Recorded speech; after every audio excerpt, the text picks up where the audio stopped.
Some people think the world is cold until the day a stranger steps in front of a punch that wasn't meant for him. And sometimes that stranger isn't a biker or a cop or a tough guy.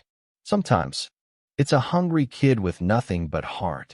Before we begin, tell me where you're watching from, and don't forget to like and subscribe so you never miss stories like this.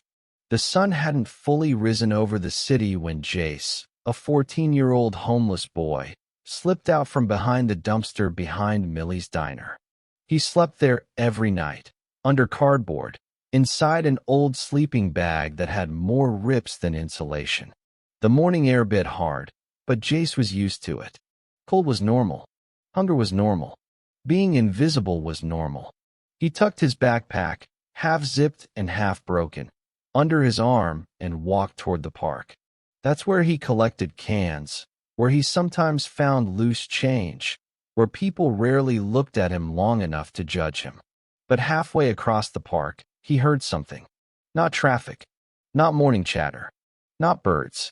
A cry. Sharp. Panicked. A kid's voice. Jace stopped. Another shout. A shove. Laughter. He followed the noise, cutting across the wet grass until he reached the old basketball court. And there they were. 3 boys, older, bigger, pushing around a smaller kid with a leather backpack. The smaller boy tried to shield himself, but the bullies were circling him like wolves. Hold him still, one jeered. Jace stepped forward before he even realized he'd moved. Hey, he shouted. The bullies turned. They weren't impressed. Oh, look, the tallest one sneered. Trash boy wants to be a hero. Jace swallowed hard, but his feet stayed firm. Leave him alone.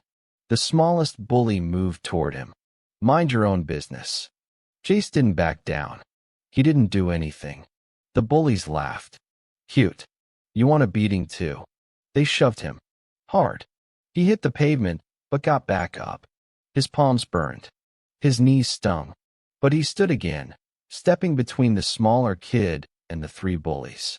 Try it, Jace muttered. The first punch connected with his cheek. Then a kick to the ribs. Another shove. But Jace kept standing. He wasn't strong. He wasn't trained. He just knew what it felt like to be nobody's priority, nobody's kid, nobody's problem. And he refused to let another kid feel that way. Finally, the bullies gave up. He's crazy, one muttered. They walked off, annoyed that Jace didn't break as easily as they hoped. Jace wiped blood from his lip and turned to the boy he'd protected. You good? He asked. The kid nodded slowly, wide-eyed. Why'd you help me? Because you needed it. The boy studied him, really studied him. The dirty jacket, the worn clothes, the tired eyes. Then he said, My dad says people who stand up for others, they're rare. Jace breathed out a shaky laugh. Your dad sounds like a better guy than most. The boy hesitated, then added softly, He's a biker. Jace blinked. Oh, like a regular biker? The kid shook his head. No, he's with the Hells Angels. Jace's stomach dropped. He'd heard stories, some exaggerated, some not. But he knew one thing for sure. The Angels protected their own with a loyalty most people couldn't understand. The boy suddenly looked nervous. He's coming to get me today? I want him to meet you. Jace stepped back. No, you don't need to. I'm fine. But the kid grabbed his arm. Please, you help me. I want him to know who you are. Before Jace could argue, the sound hit him. Rum, rum, rum. Engines. Deep. Heavy. Powerful. Jace turned, and his breath caught. Rolling into the parking lot just beyond the park were dozens of motorcycles. Chrome shining, pipes snarling, handlebars high. Men in red and white patches stepped off their bikes like a wall of steel and denim. But one man stood out. Broad shoulders, long beard, sunglasses despite the early hour. His vest read, Hells Angels, President. The boy ran to him. Dad. The president dropped to one knee, checking his son's face. Who touched you? He growled. Then the boy pointed straight at Jace. not accusingly, but gratefully. Him, he said. He protected me. The president stood slowly. He looked at Jace the way a man looks at someone he doesn't expect, but respects. He walked toward him, boots heavy on the cracked pavement. Jace froze. The man stopped right in front of him. You protected my boy? Jace nodded. You knew you'd get hit. Another nod. You didn't run? No, Jace whispered. He needed someone. The president stared at him for a long moment. Then he called out without looking back. Boys! Dozens of leather vests turned. This kid rides with us today. Jace blinked. What? No, I can't. But the president rested a hand on his shoulder, solid and steady. You stood up alone. You won't be alone now. The bikes roared. The men moved aside. A helmet was handed to Jace, and the entire neighborhood stared as a homeless boy, shaking, stunned, and still bleeding from a split lip, climbed onto the back of a Hell's Angels motorcycle. None of the neighbors knew what it meant yet, but they were about to. This was only the beginning. The engine beneath Jace vibrated like a living thing, loud, powerful, nothing like the quiet corners he used to hide in. He clutched the sides of the leather vest in front of him as the Hell's Angels president. Everyone called him Red. Rev the bike once, signaling the pack. One by one, the riders kicked into motion, their engines forming a thunderous wall that rolled through the neighborhood like a storm front. People stepped out of their homes, shielding their eyes, trying to understand why a gang of roaring motorcycles had suddenly swept into their quiet morning. Most surprising of all was the sight in the middle of the formation. A homeless boy, still bleeding from a cut lip, riding with the Angels as if he belonged there. Cars slowed. Phones lifted. But Red didn't look left or right. He rode with purpose, heading straight toward the diner on Mill Street. Jace held tight as the pack moved like a single unit, smooth, steady, disciplined. Nothing like the wild stories people whispered. These men weren't chaotic. They weren't reckless. They were controlled, sharp, watching each other's backs. The moment they pulled behind the diner, the engines shut off in unison, leaving a heavy silence afterward, the kind that felt intentional. Red glanced back at Jace. Hop off. Jace did, legs shaky, adrenaline still buzzing through him. The other bikers circled loosely around, forming a loose wall, protective, not trapping. Red removed his helmet, revealing tired but steady eyes. This where you stay? Jace hesitated. Yeah. Red scanned the alley. The broken pallet Jace slept on, the damp cardboard, the ripped sleeping bag drying on the trash bin. His jaw tightened. How long you been here? A few months, Jace said, trying to make it sound small. Where's your family? Jace's throat tightened. He hated that question more than hunger. Don't have any. A couple of the bikers exchanged glances. Not pity. Recognition. Some of them had been through their own versions of no one waiting at home. Red crouched down, picking up Jace's sleeping bag and feeling the soaked fabric between his fingers. You sleep in this cold? It's not that bad. Jace mumbled, embarrassed. Red stood, face hardening. Bad enough. Another biker, thick beard, arms heavy with ink, muttered, Kids freezing out here at night. Damn shame. Red lifted his head. We're not leaving him here. Jace's eyes widened. Wait, I don't want trouble. People don't like when I stay in places. They call cops, yell at me. I can just move somewhere else. You're not moving anywhere, Red said. But, Red stepped closer, his voice steady but firm. Kid, you stood between my boy and 3 older punks who thought they were tough. You took hits meant for him. You did what grown men won't do. Jace swallowed. You think I'm leaving you behind a diner like trash? Red asked. Not happening. Another biker spoke up. President, what's the move? Red looked at Jace for a long moment. We're taking him to the clubhouse. Jace froze. No, I can't. I don't want to get in the way. I don't want to be some burden. Red's voice didn't rise, but it carried more weight than all the engines combined. You're not a burden. You're someone who deserves a warm bed and food that wasn't scraped off a counter. He nodded once, decisively. Mount up. He rides with me. One of the older bikers, Crow, opened the saddlebag and pulled out a spare Angel's hoodie. It was huge on Jace, but warm. Put this on, Crow said. Cold ain't a joke. Jace slipped it over his head. It smelled like leather, gasoline, and campfire smoke, but also clean. New. Like belonging. The formation reassembled. But this time, Jace wasn't in the back. Red motioned him forward. Sit in front of me. Easier for you to hold on. Jace climbed on, nervous, clutching the handlebars. Red placed a gloved hand on his shoulder. You're safe. You hear me. Jace nodded. The engines roared to life again. The pack pulled out, this time heading toward the industrial district where the Angels clubhouse sat tucked behind freight warehouses and old railroad lines. People stared again, but for a different reason now.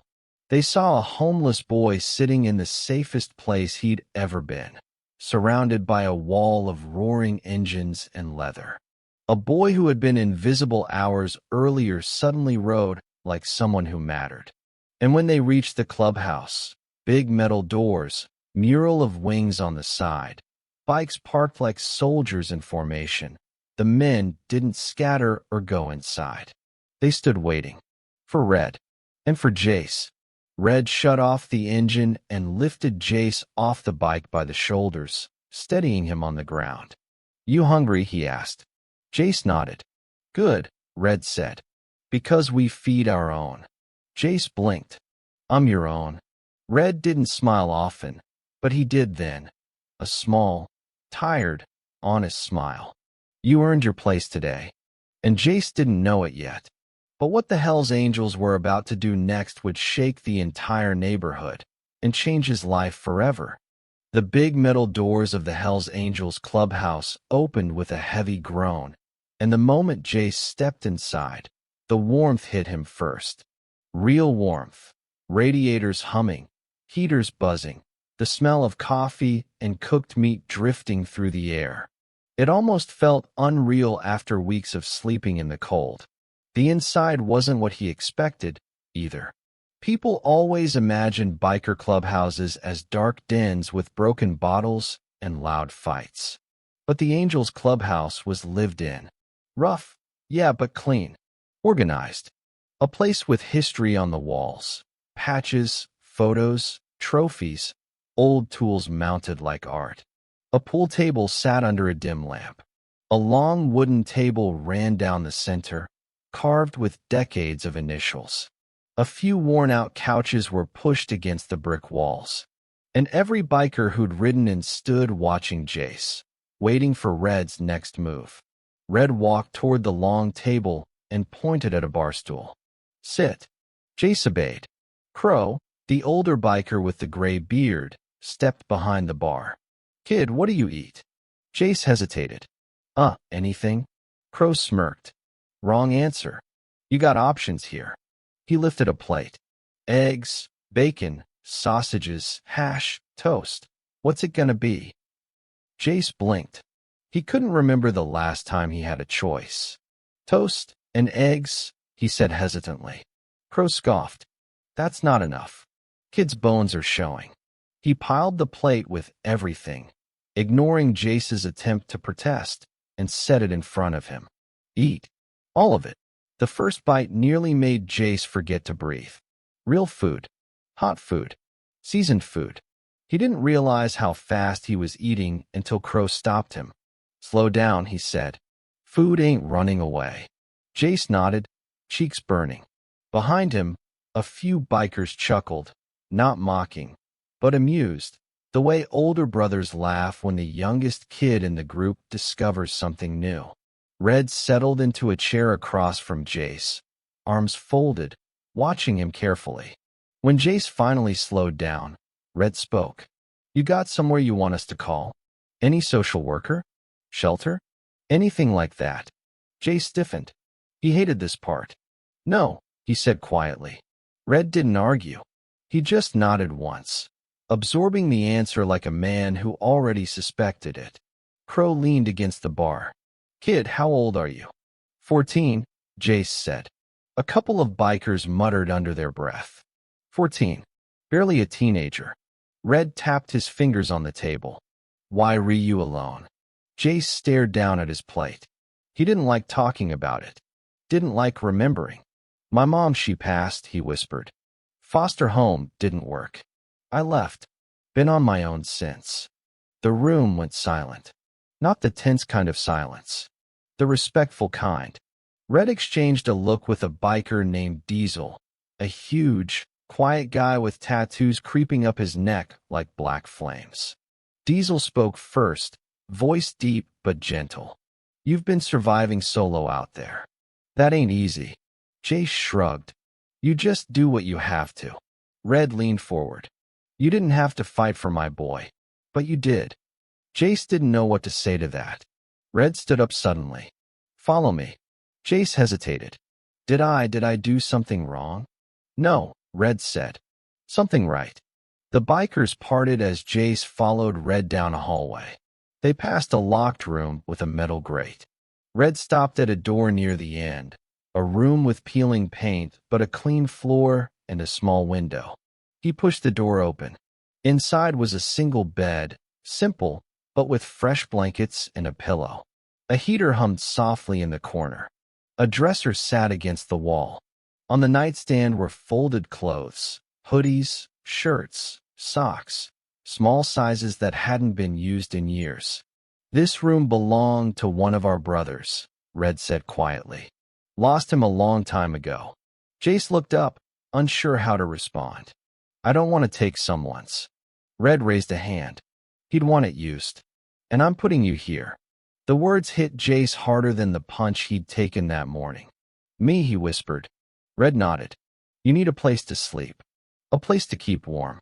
A place where nobody puts their hands on you unless you want them to. Jace's eyes stung. He blinked fast, not wanting to cry in front of a biker. Red set a hand on his shoulder. You earned this. We don't hand things out for free. Jace swallowed. What do I have to do? Red shook his head. Nothing. Just eat. Sleep. Heal. A long pause. Later, he added, if you want, we'll find you something to help with. Something real. Something you can be proud of. Jace nodded slowly, overwhelmed. Go in, Red said. Try the bed. Jace stepped in, touched the blankets, then sat slowly like he was afraid it would disappear. It didn't. The mattress gave under him, soft, warm, forgiving. Red watched him with a small, quiet pride. A leader protecting something fragile without making it obvious. The doc's coming later to check that lip, Red said. You'll be okay. Jace nodded. Red turned to leave, but then paused at the door. One more thing. Jace looked up. You're safe here. No one touches you. No one bothers you. And if anyone tries. Red's voice lowered. They deal with me. Jace nodded again, throat tight. Red closed the door most of the way but left it slightly open. A small gesture, not trapping, just comforting. For the first time in months, Jace lay on a real bed. A warm bed. A safe bed. And as he stared at the ceiling, worn and cracked, but still his for the moment, he didn't know that outside in the clubhouse, the angels were already deciding his future. A future that the entire neighborhood would talk about. Ethan barely slept. He lay under the overpass with the cold concrete at his back and the distant rumble of traffic above him. But none of it was what kept him awake. It was the image of Lucas from the day before, standing small, quiet, surrounded by kids who were twice his size. Ethan had no idea why he'd stepped in. He wasn't strong. He wasn't trained. He wasn't anybody. But something in that kid's eyes had pulled him straight into the middle of it. He kept replaying it over and over. At that moment, he grabbed Lucas's shoulder and guided him away. The panic in Lucas's voice. The shock in the bullies' faces. And the look on Lucas's father afterwards, that heavy, unreadable stare. Under the empty night sky, Ethan whispered to no one, "Hope the kid's okay tomorrow." Morning came cold and pale. Ethan dusted off his jeans, tightened his shoelaces, and walked toward the school again. Keeping across the street, behind the rusted fence of the mechanic's shop, out of sight. He didn't want problems. He just wanted to know Lucas got safely inside. Then he froze. 5 motorcycles rumbled up the street, engines low and heavy, chrome catching the sun. The kind of presence that makes everyone stop whatever they're doing.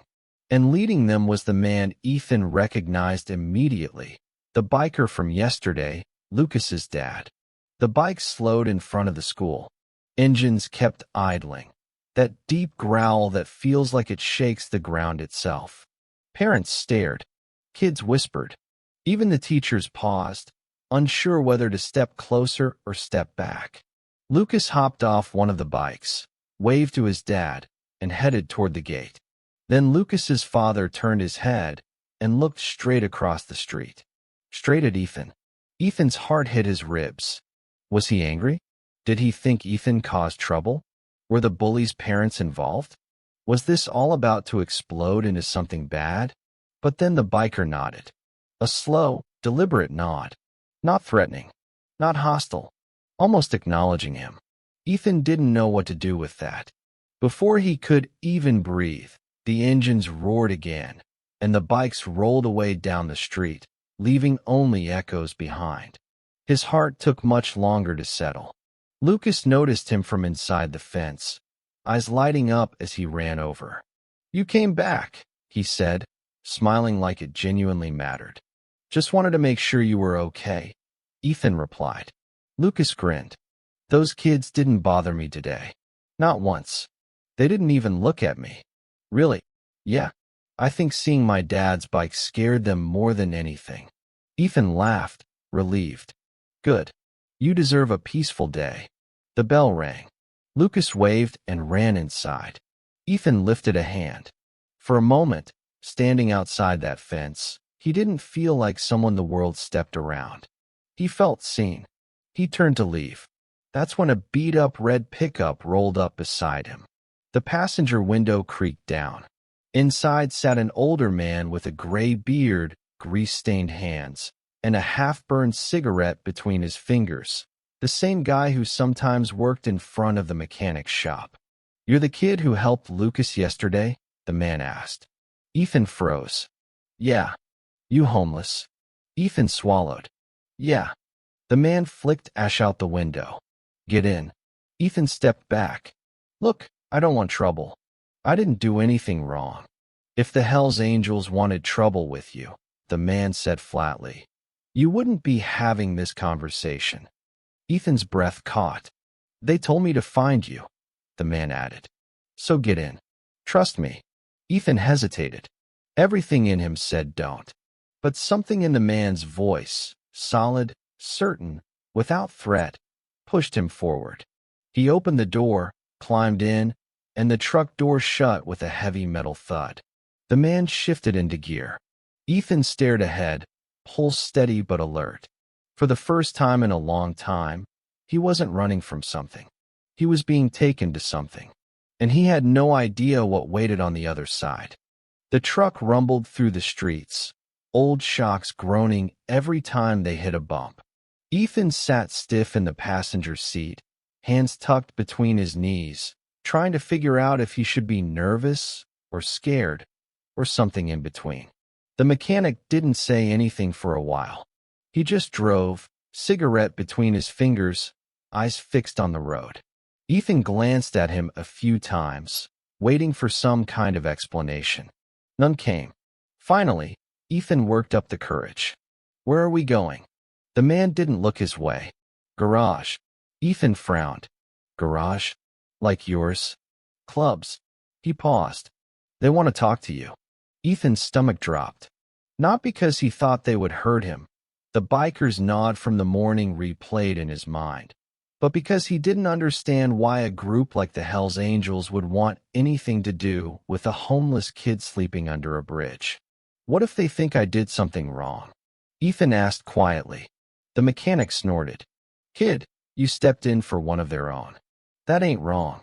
The truck turned off the main road and onto a wide alley between two old warehouses. Graffiti covered the walls, some random, some symbols, some unmistakably biker-related. The air smelled like engine oil and cold steel. At the end of the alley was a large metal door. The mechanic tapped the horn twice. Someone inside pulled it open. The truck rolled into a dimly lit garage lined with bikes, black, red, chrome, detailed with skulls, crossbones, eagles. Some stood on lifts, some in pieces, others shining like they'd been polished for hours. A few men in leather vests turned their heads as the truck rolled in. Ethan swallowed. The mechanic parked, turned off the engine, flicked the cigarette out the window, and climbed out. Come on, he said. Ethan stepped out, legs a little shaky but holding steady. Eyes followed him, not suspicious, just assessing, curious. Like they were trying to figure out how this kid somehow ended up connected to one of their own. The mechanic nodded toward a small office in the back of the garage. He's in there. Ethan walked slowly, each footstep heavy, unsure of what waited behind that door. He pushed it open. Lucas's father stood inside, arms crossed, the same calm but unmissable presence he'd had the day before. His vest hung open, patches sewn across it, each one meaning something Ethan didn't understand. A coffee sat on the desk beside him, steam curling upward. For a moment, neither of them spoke. Then the biker said, "Close the door." Ethan did. The biker studied him closely, not intimidating, not aggressive, just focused. I heard what happened yesterday. I heard how you stepped in. Ethan nodded once, eyes down. I didn't want the kid getting hurt. He's not just a kid, the biker said. He's my son. Ethan looked up.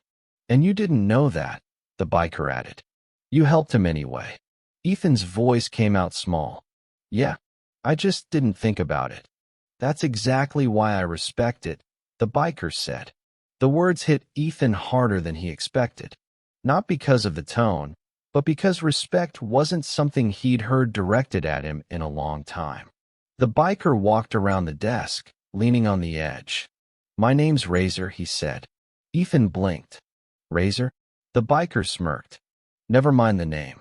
Point is, you kept my boys safe when the school didn't, when adults didn't, when other kids didn't. Ethan didn't know what to say. The silence stretched until Razor continued. You hungry? Ethan's breath caught. He wanted to say no, to play it off, but his body betrayed him. His stomach growled loud enough to echo off the walls. Razor didn't smile. He just opened the office door and called out, Patch, get the kid a plate. A voice from the garage answered, Got it. Ethan stood there, unsure what to do. You're not in trouble, Razor said calmly. I brought you here because someone like you shouldn't be out there alone. Not after what you did. I've been alone a long time, Ethan murmured. Not today, Razor replied. Patch arrived within seconds with a plate, a big one, piled with eggs, bacon, toast, and something that smelled like heaven. Ethan stared at it like it wasn't real. Eat, Razor said. Ethan sat slowly and took the first bite. Warmth spread through him in a way he couldn't hide. Razor watched him for a moment, then said, After you're done, I want to show you something. Something important. Ethan paused, fork in midair. What is it? Razor didn't answer directly, just nodded once, firm and certain. You'll see. Ethan didn't know it yet, but this was the moment everything in his life began to shift. Not with noise or chaos, but with a quiet invitation from a man who didn't offer many.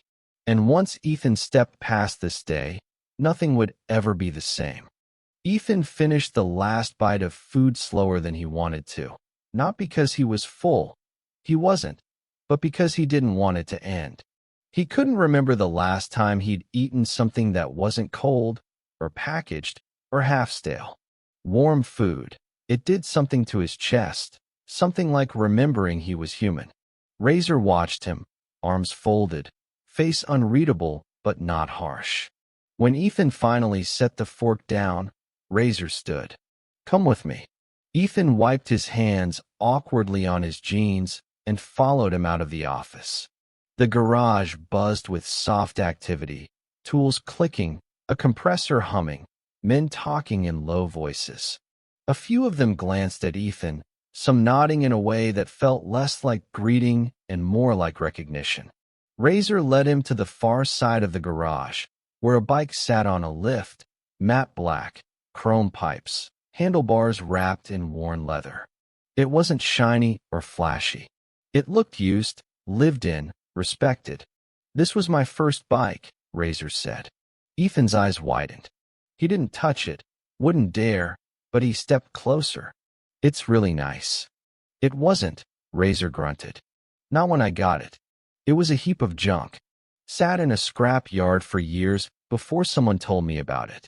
I rebuilt it piece by piece, scraped money working nights at a shop, learned every bolt and wire myself." Ethan ran his gaze along the frame, imagining the hours, the struggle, the determination. Razor crouched next to it and tapped the side of the engine. "You see this mark? Right here." Ethan leaned in. There was a faint scratch on the metal, long and shallow.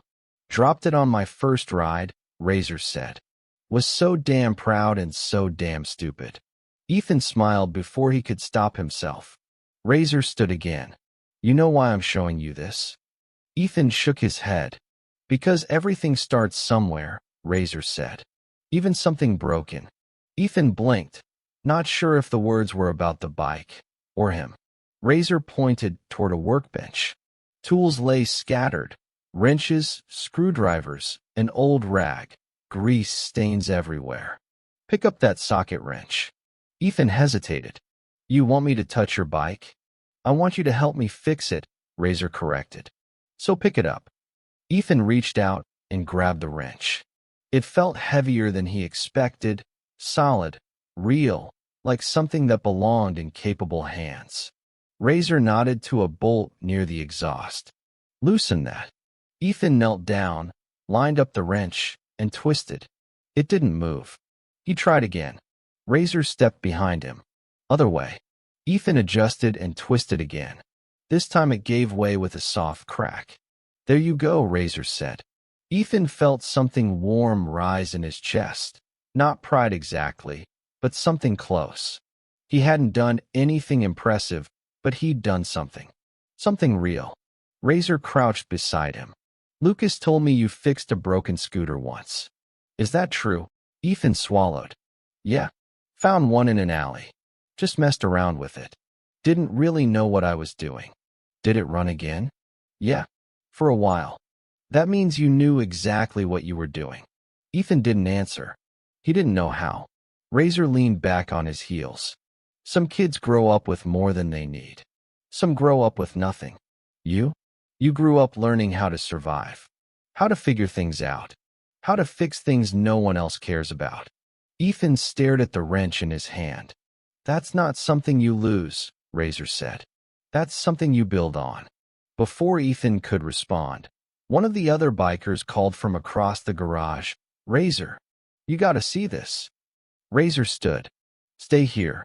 Ethan stayed crouched beside the bike, staring at the bolt he'd loosened. He ran a finger over the metal. For the first time in a long time, holding a tool didn't make him feel like he was trespassing. It made him feel like he might belong somewhere, even if just for a moment. Razor and another biker were talking quietly at the back of the garage. Ethan couldn't hear what they were saying, but he could see the other man pointing toward the door and Razor frowning in a way that wasn't angry. More like something unexpected was happening. Ethan looked back at the bike. The smell of oil, metal, and gasoline filled the air. He breathed it in. It was strange, but for the first time, the world around him didn't feel dangerous. It felt steady. A shadow fell across him. He turned. It was Lucas. The boy stood in the doorway, backpack still on, eyes bright. My dad told me you were here. Ethan stood quickly. You skipped school. No, Lucas said proudly. It ended early today, and he said I could come. Lucas walked over to the bike and looked at Ethan with a hopeful kind of admiration, the kind that felt too big for Ethan to hold. You're fixing my dad's bike? Lucas asked. Trying, Ethan murmured. Lucas grinned. Then you're part of this place more than you think. Ethan didn't know what that meant. Not yet, but he felt it settle inside him. Then Razor called out behind him, voice firm. Ethan, come here. Something's going on. Ethan exchanged a quick look with Lucas and walked toward Razor, heart tightening with a mix of anticipation and uncertainty. Whatever came next, it wasn't small, it wasn't random, and it definitely wasn't something he could walk away from. Ethan walked toward Razor, wiping his palms on his jeans without even realizing it. Razor stood near the back door of the garage with two of his men beside him, their expressions tight, not angry, not hostile, but focused in a way that made Ethan's chest tighten. Razor motioned him closer. Ethan, you need to see this. One of the bikers held out a cracked phone, not his own, but someone else's. The back was dented, like it had been stepped on. The screen was half shattered. Razor tapped the screen with a calloused finger. A video played. Ethan's stomach flipped. It was Lucas. Yesterday, in the schoolyard. The bullies were circling him, and Ethan watched himself step in, guiding Lucas behind him, standing between the kid and the three boys twice his size. It was all captured from behind a fence by another student. Ethan's breath caught at the moment he pushed the biggest bully back, not aggressively, just enough to stop him. The video ended right as the bullies backed away. Razor's jaw tightened. This went around the school, then the neighborhood, then to people who know us. Ethan felt heat rise up his neck. I didn't mean for this to happen. I wasn't trying to get attention. You didn't, Razor said in a low voice. But others did. Ethan blinked. What do you mean? Razor took a slow breath, the kind that wasn't from anger, the kind that came from thinking through consequences. Some of the kids' parents, they're calling the school, saying a stranger stepped onto the grounds, saying you threatened their boys. Ethan's pulse crashed. I didn't threaten anyone.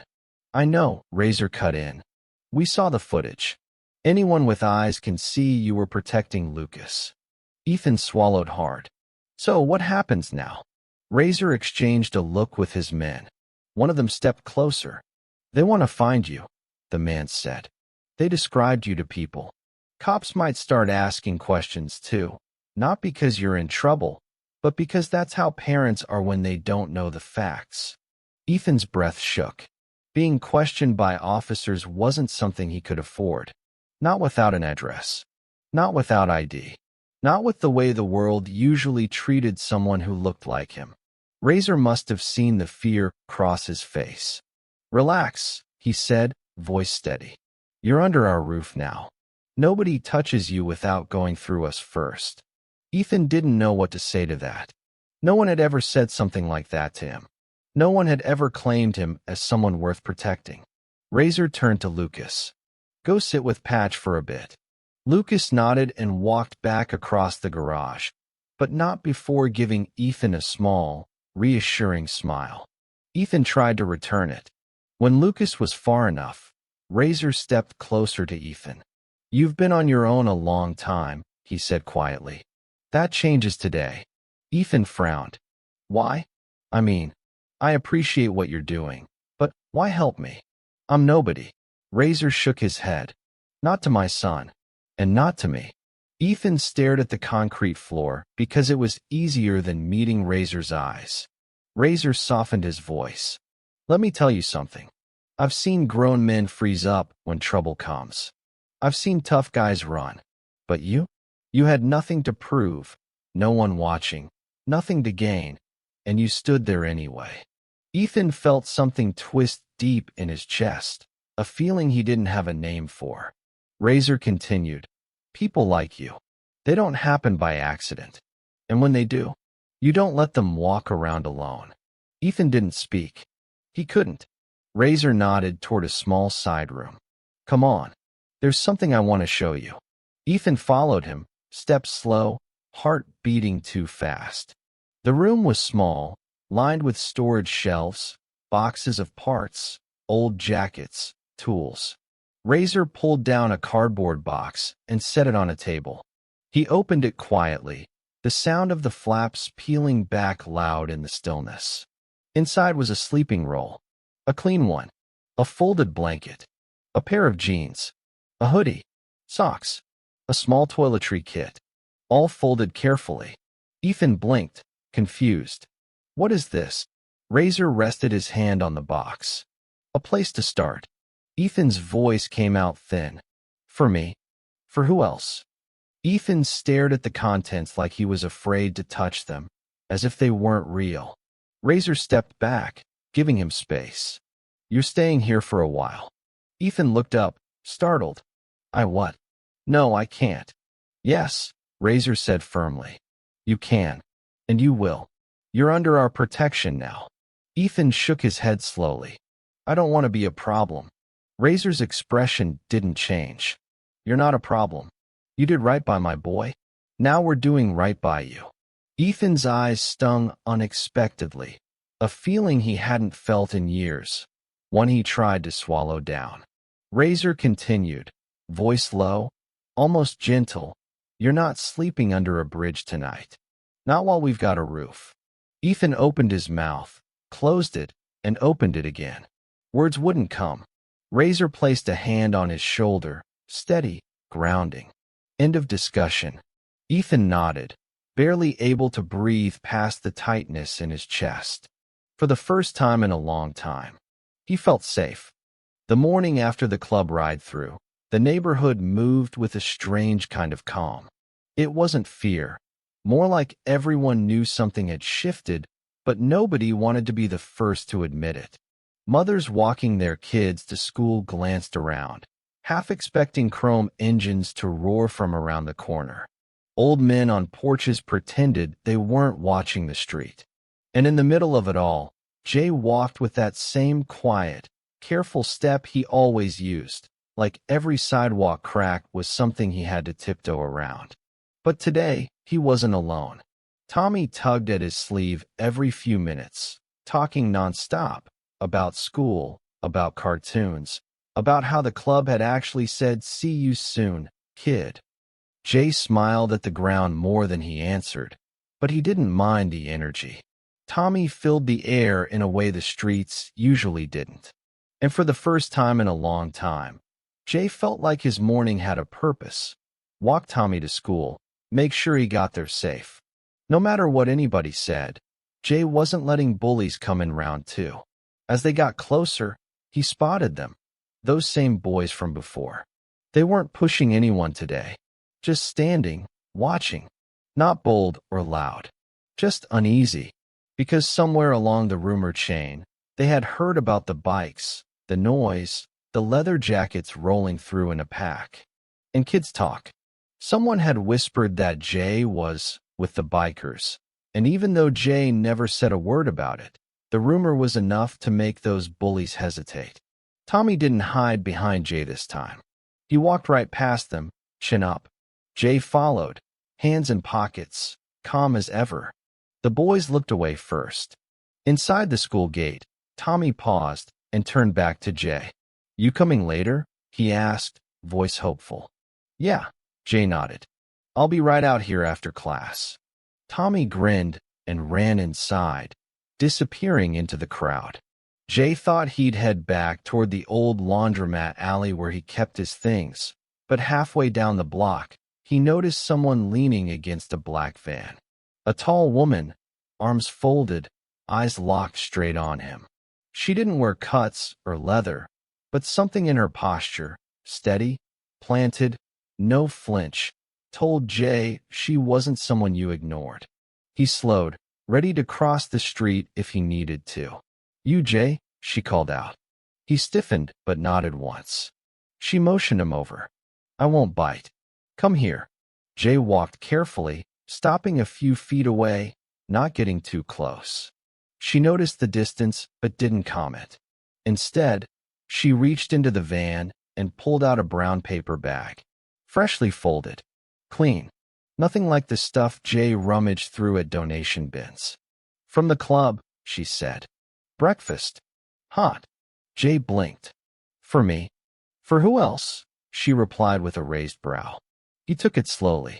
It was warm. Real food. The kind of warmth that made your fingers shake a little because you're not used to it. Why? Jay whispered. She didn't soften her expression, didn't give him some emotional speech. Just tilted her head like it was the most obvious thing in the world. Because you kept a kid safe, she said. And people should have done that for you a long time ago. Before Jay could respond, the van door slid open, and another man called out from the driver's seat. Tell him about tonight, he said. The woman sighed like she was dealing with brothers who didn't know when to quit, then faced Jay again. Do you know Ryder? She asked. Jay nodded cautiously. He wants you at the garage later. Says he's got something to show you. Jay swallowed. Anytime someone said the garage, he pictured rows of bikes and giant men who looked like they could bend steel with their hands. He wasn't scared, just unsure what they wanted from a kid like him. Do I need to go? He asked quietly. The woman leaned forward just an inch. Not threatening, just honest. Kid, listen. They don't drag people in. Not how that works. If you want to come, come. If you don't, nobody's knocking on your door. But Ryder doesn't call people in for no reason. She tapped the side of the van twice, signaling the driver. We'll see you if you show, she said, stepping in. The door slid closed, and the van rolled off. Jay stood there with the warm bag in his hands, watching the taillights fade. He didn't open it. Not yet. He wanted to eat it somewhere quiet, somewhere he wouldn't have to defend it or share it or hide it. He walked back toward the alley where he kept his cardboard nest, but the morning felt different. People who normally looked past him actually met his eyes. A store owner nodded. A bus driver waved him across instead of honking. Even the street felt like it carried his footsteps differently. He reached the alley, sat on the milk crate he'd dragged from behind the deli, and finally opened the bag. Inside was a full meal, eggs, bread, a small box of fruit, and even a bottle of juice. All fresh, all untouched. He ate slowly, savoring every bite like it could disappear if he rushed. As he chewed, his mind drifted to the garage. To Ryder. Why the club wanted to see him. He didn't trust easily. Not people, not promises, not kindness. But something deep inside him said this wasn't danger. It wasn't charity. It wasn't pity. It was respect. And respect, that's something he'd never been offered before. When he finished eating, he wiped his mouth with the napkin, folded it neatly like it deserved better than the ground, and placed it back into the bag. Then he sat there with his hands clasped, staring at the sunlight hitting the far wall of the alley. Should he go tonight? He didn't know yet, but he felt something he hadn't felt in months, maybe years. Possibility. The rest of the day moved slow for Jay, like time itself was waiting on his decision. All afternoon, he drifted between the small spaces he called safe, behind the old laundromat, under the broken fire escape behind the deli, near the bus stop where the warm air from the engine vents gave him a bit of comfort. But no matter where he went, his mind kept circling around the same thought. Why did Ryder want to see him? The sun dipped low, turning the brick walls orange. School let out, and Jay made his way back to the gate. Tommy spotted him instantly, running through the crowd the second he saw Jay's hoodie. You came back. Tommy beamed, like he had doubted it all day. Yeah, Jay said, trying to sound casual. Told you I would. Tommy launched into a flood of stories about recess, drawings he made, and something funny the science teacher said. Jay didn't follow all of it, but he listened. He always listened. They walked toward the corner where Tommy's mom usually waited, but today, she was already standing outside her car, arms crossed, eyes fixed on Jay. Not angry, just studying him. Tommy ran to her, explaining the whole day in one breath. She listened, nodding, then looked at Jay again, longer this time. "You're Jay?" she asked. Jay tensed. Adults usually meant trouble. He gave a careful nod. "I heard what you did for my son." Her voice didn't shake, but there was something tight in it. Fear, relief, gratitude tangled together. "You didn't have to do that." "Thank you." Jay looked down, shuffling his foot. He was in trouble. That's all. Tommy's mom exchanged a small look with him, one that said she saw more behind those words but wouldn't push. Not now. Not with how fragile trust could be. "You heading somewhere?" she asked gently. "Just around," he answered, the same vague line he always used. She hesitated, like she wanted to offer him a ride or a meal or something more, but the world was complicated. People meant well, but systems didn't. And Jay had learned to survive between those cracks. "All right," she finally said. "Take care of yourself, okay? And thank you again." She got into the car. Tommy waved wildly through the window until they turned the corner. When they were gone, Jay stood alone on the sidewalk, the sky dimming, the streetlights flickering. He put his hands into his pockets and let his feet walk wherever they wanted. And without quite realizing it, they took him toward the industrial side of town, toward the garage. By the time he reached the block, dusk had settled. The garage was lit from inside, spilling warm yellow light onto the gravel drive. Even from a distance, Jay could hear voices, low, rough, familiar. The scent of motor oil drifted through the air, mixed with the metal tang of tools. He hesitated behind a row of parked cars. He could still leave. Just turn around, disappear into the night. The club wouldn't chase him. Ryder had made that clear. But something inside him wouldn't let him turn back. Not after everything. Not after being treated like someone whose presence mattered. He stepped forward. Every crunch of gravel under his worn shoes sounded too loud. But when he reached the doorway, nobody whipped around or stared him down. The men inside were talking, laughing, arguing about an engine, like this was just another night. Until Ryder glanced up, and then everything stopped. Ryder wiped his hands on a rag, nodding once. Approval, not surprise. There he is. A few of the guys turned to look, not with suspicion, but curiosity, like they'd been told who he was. Jay lowered his hood, unsure if he was supposed to speak first. Ryder pointed to a stool near the workbench. "Come here, kid." Jay walked in slowly, eyes flicking over everything. The bikes lined up, the tools hanging, the pictures on the wall of past rides. Brothers gone, brothers still riding. It felt like stepping into another world. One he had seen from afar, but never been close enough to touch. Ryder grabbed something from the bench. A small metal box. He placed it on the table in front of Jay. "Open it," Ryder said. Jay hesitated, then lifted the lid. Inside was a clean set of clothes. Not fancy, not expensive, just sturdy, dark jeans, a simple shirt, and a black zip-up jacket. Beside the clothes sat a wrapped sandwich and 2 bottles of water. And under that, a small card. Jay picked it up. It was a bus pass. Unlimited rides. His chest tightened. I don't get it," he whispered. Ryder leaned on the counter, folding his arms. "It means we see you," he said. "You took hits meant for a kid who couldn't defend himself. You didn't ask for anything. You didn't brag. You just did what decent people do." Jay stared at the card as it might vanish. "Look," Ryder continued, voice low but steady. "We can't fix the whole world for you, but we can make sure you're not fighting it alone." One of the other men called out from the corner, "Tell him the rest." Ryder sighed, annoyed but not angry, and looked Jay right in the eyes. "You ever want out of the street? You come here. Nobody's forcing you. Nobody's putting you in anything. But you need a shower, food, a place to sit that ain't concrete. You show up. Doors open." Jay swallowed hard. the room suddenly blurry around the edges. He wanted to speak, but nothing came out. Ryder reached forward and rested a hand lightly, carefully, on Jay's shoulder. Not gripping, just holding. You protected a little boy, he said.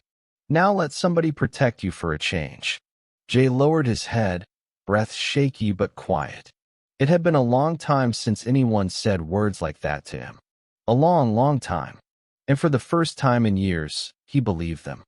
Jay sat there for a long moment, staring at the open metal box, letting the words settle into the places inside him that had been empty for too long. He didn't know how to respond. Nobody had ever given him something without expecting something in return. No threats, no tricks, no conditions. Just help, respect, a door that wasn't locked. Ryder didn't push him, didn't tell him to hurry up or decide right away. The club just went back to what they were doing, tuning engines, debating about parts, laughing at old stories. The air buzzed with the smell of oil, heat, metal, and something that felt almost like home. Jay lifted the clothes from the box slowly, like they were fragile. His throat tightened as he held them. They weren't just fabric. They were dignified. A chance to walk around without feeling like everyone's eyes were judging him. Ryder nodded at the back of the garage. Bathrooms unlocked. Shower works. It's not fancy, but it's yours tonight if you want it. Jay blinked. A shower. You deserve one, Ryder said simply. Jay couldn't remember the last time he'd had a real shower. Not a splash from a gas station sink or a quick spray from a leaky outdoor faucet. A real one. He took the clothes and walked slowly to the bathroom door. His heart thumped so hard he felt it in his ears. Inside, the bathroom was small and worn around the edges, but clean. A folded towel sat on a chair, clearly put there on purpose.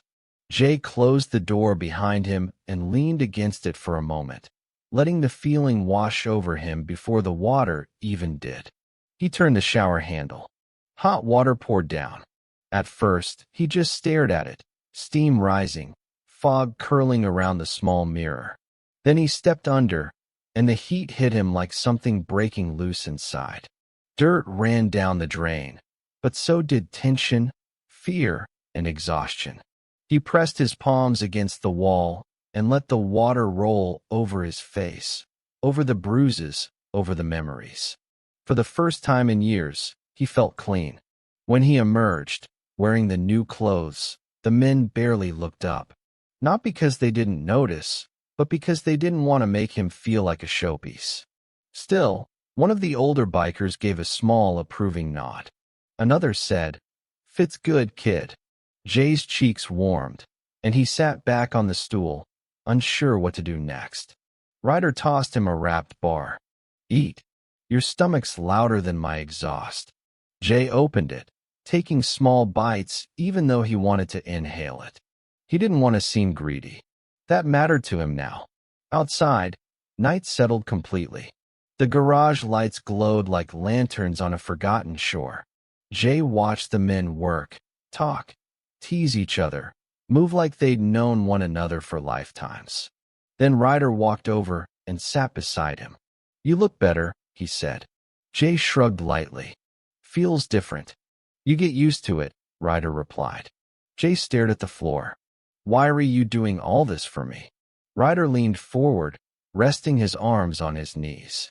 "Because someone should have stepped up for you long before now," he said. "You helped a little boy who couldn't defend himself. Maybe you didn't realize it, but you showed what you're made of. Loyalty, courage, heart. Those aren't small things, kid. Most grown men don't have half of what you've got." Jay swallowed, emotions tightening his chest. Ryder continued, voice quieter now. "And because no kid deserves to survive alone." Jay didn't move, didn't breathe for a second. Then, softly, he said, "Thank you." It wasn't loud, but it was real, and the whole room heard it. One of the guys muttered, "Damn right." Another added, "You got a spot here whenever you want it." Ryder stood up and clapped Jay gently on the back. "We'll be around. You don't owe us anything. Just take care of yourself, and if you need something, anything, you come here. Jay nodded. He didn't trust the world easily, but this felt different, like something solid beneath his feet for the first time. Eventually, he stood and zipped up his new jacket. He didn't want to leave, but he didn't want to overstay. Ryder didn't force him to stay. That was important. Freedom mattered more to Jay than anything. As he stepped toward the door, Ryder called out behind him, "Hey, Jay." Jay turned. "You did good." Ryder's voice carried a calm weight. "Not just with the bullies. With life. Keep going." Jay gave the smallest, but truest, smile he'd shown anyone in years. He stepped out into the night, the cool air brushing his clean skin, the jacket hugging him with a warmth he wasn't used to. The street looked different. Softer somehow. Safer. For the first time, Jay didn't feel invisible. He didn't feel alone. He felt seen. He walked down the road with steady steps, the world stretching out ahead of him, not as a threat, but as something he might actually belong to. And far behind him, inside the glowing garage, engines hummed, men laughed, and a new chapter slowly began writing itself. One where a homeless boy wasn't just surviving.